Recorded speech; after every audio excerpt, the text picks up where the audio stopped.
This 16th century accountant just might be the world's first fashion blogger. So this is Matthias Schwarz. He was a German accountant born in 1497 and died in 1574, and he is often hailed as the grandfather of selfies.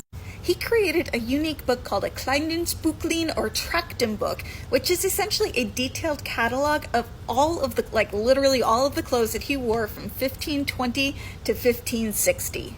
This book offers an incredible snapshot of 16th century middle-class fashion, which is a bit of a rarity since self-documentation of what we wore was mostly reserved for royalty and the aristocracy during this time period.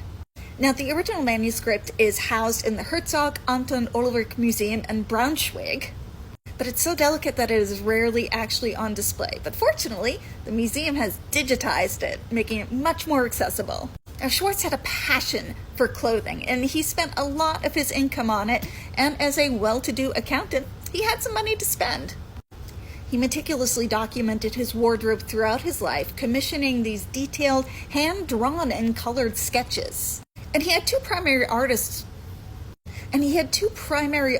working on these images. The earlier ones from 1520 to 1536 were done by an artist named Narcissus Renner, and then from 1536 to 1560, the artists of Christoph Amberger's studio took over. Schwarz even went back in time and had these artists draw what he wore when he was a boy, and a student and apprentice. And so this gives us a really full visual record of his personal style. And the book covers everything from wedding garments to items of clothing he had made for special occasions, and each image has a notation about when it was made, why it was made, and where it was worn.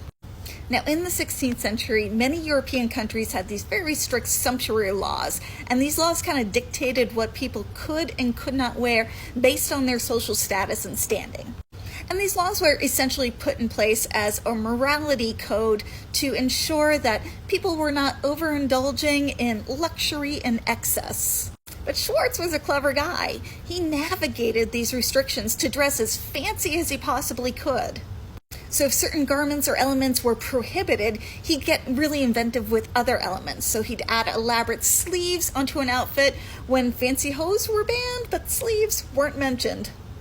Schwarz continued this project up until he was 62, but he lived for another 15 years, and we don't have documentation on that last 15 years. Today, Schwarz's book is recognized as the world's first fashion book, and while the reasons behind why he did this are a little mysterious, it does offer us an incredible glimpse into the fashion evolution of one person during the 16th century, which is such a treat, such a gift. Now I kind of want to see someone actually make all these outfits. Someone needs to get on that.